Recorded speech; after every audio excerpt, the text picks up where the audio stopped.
Hello friends, welcome to my channel. आज मैं बहुत दिनों के बाद एक लर्निंग वीडियो बना रही हूँ। यह है क्लास 5th का चैप्टर नंबर 2 प्रॉफिट लॉस से रिलेटेड रहेगा आपका। और इसमें सबसे पहले हम देखेंगे कि कॉस्ट प्राइस, किसी भी चीज़ की जब कॉस्ट प्राइस जब ज़्यादा होती है तो क्या होता है, सेलिंग प्राइस से तो होता है लॉस। और जब हम कॉस्ट प्राइस इज लेज़र माने लेज़र देन सेलिंग प्राइस से कम होता है तो होता है प्रॉफिट। अब इससे रिलेटेड हम एक क्वेश्चन देख लेते हैं।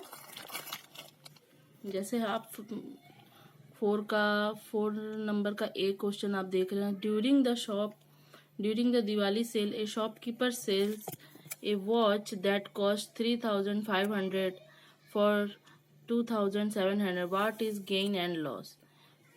अब देख रहे हैं कि शॉपकीपर ने एक वॉच खरीदा जो 3,500 का था। तो इसका कॉस्ट प्राइस क्या हो गया?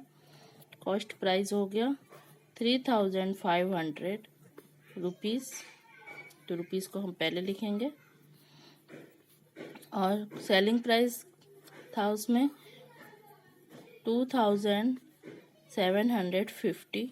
तो आप देख रहे हैं कि कॉस्ट प्राइस ज़्यादा है सेलिंग प्राइस का मैं, तो इससे हम माइनस करेंगे।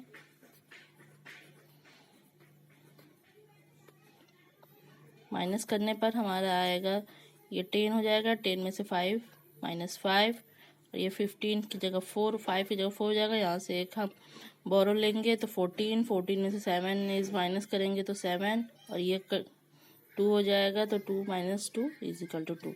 तो सेलिंग कॉस्ट प्राइस ज़्यादा थी, सेलिंग प्राइस कम थी, इसलिए हमें इतना रुपीज़ लॉस हुआ। मुझे लगता है आपको आसानी से समझ में आ जाएगा कि लॉस कब होता है, जब हम किसी चीज़ को खरीदते समय ज़्यादा पैसा देते हैं और बेचते समय कम पैसे देते हैं, तो वो लॉस होता है। नेक्स्ट वन बताने वाली हूँ मैं एक और question. A mobile phone that cost 8,900 sold at इतना 9,800 दैट वाज प्रॉफिट मेड। अब इतने में फिर से हम देखेंगे कॉस्ट प्राइस कितना है। इसका कॉस्ट प्राइस है 8,900 रुपीज़ एंड सेलिंग प्राइस है आपका 9,800। तो आपको दिख ही रहा है कि सोल्ड ज़्यादा प्राइस में ये मोबाइल सोल्ड हुआ है, तो हम सेलिंग प्राइस से कॉस्ट प्राइस माइनस कर देंगे। तो आपका आ जाएगा यहाँ पे 18 - 9 ये 18 हो जाएगा। 18 - 9 = 9। तो ये 8 हो जाएगा। 8 - 8 = 0।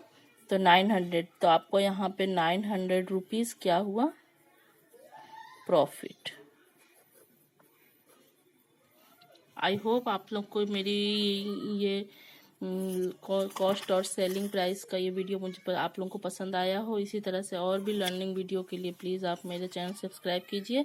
ये 5th क्लास का CBSE के क्वेश्चंस थे।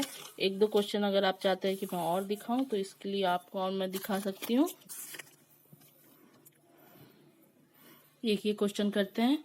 Eight a use book sell current sells book worth 5,000 at 3,150। What was the loss he incurred. तो जैसे एक बुक सेल किया गया है, करण ने सेल किया है, इतने 5,000 की बुक थी लेकिन 3,100 में उसने सेल की है, तो उसको कितना लॉस हुआ। तो आपको पहले से ही पता है कि जब लॉस कब होता है, जब कॉस्ट प्राइस ज़्यादा होती है। तो कॉस्ट प्राइस हमने यहाँ पे लिख देंगे 5,000। अब इसमें से हम 3,150 माइनस कर देंगे। तो आपका एकदम आसानी से एकदम इजी क्वेश्चन है। ये हो जाएगा 10 से 5 माइनस करेंगे = 5। यहाँ से एक हमने बोरो ले लिया था तो 9 से 1 माइनस इज नॉट पॉसिबल। एक और बोरो लेंगे तो 19 - 1 =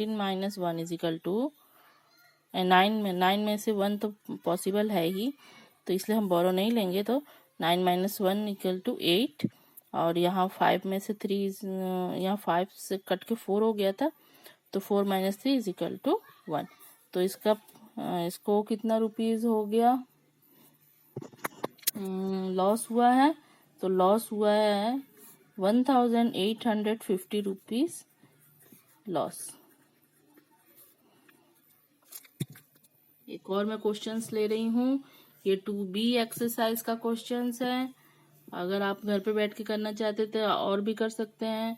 एक और बता रही हूँ मैं, a dining table cost 9,500 was sold at 9,900। एक टेबल कॉस्ट का कॉस्ट है 9,500 और सोल्ड हुआ है 9,900 में। और पॉलिशिंग में कितनी रुपीस की खर्च आई है? 1,500 का। आपको बताना है इसमें प्रॉफिट हो रहा है कि लॉस हो रहा है। टेबल का कॉस्ट तो 9,500 है, लेकिन उसको पॉलिशिंग करने में भी 1,500 और एक्स्ट्रा खर्च हुए हैं। तो जैसे हमने यहाँ पे लिख दिया cost price is equal to 9,500 और इसके साथ ही आपको लिखना है कि इसमें एक्स्ट्रा एक पॉलिशिंग के लिए खर्च हुए थे, तो एक्स्ट्रा जो खर्च हुआ है उसको हम ओवरहेड कहेंगे।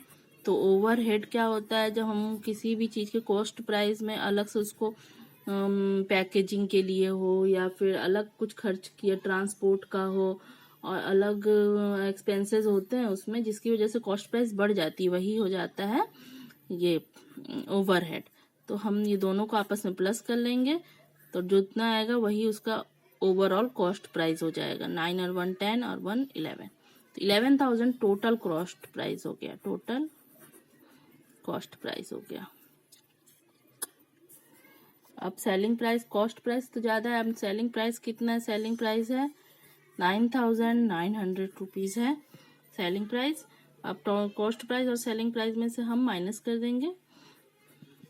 आई होप आप लोगों को मेरी बातें समझ में आ रही होंगी। बच्चों को जल्दी ही इस कॉस्ट प्राइस और सेलिंग प्राइस और प्रॉफिट लॉस के क्वेश्चंस जल्दी आपको समझ में आ जाएंगे।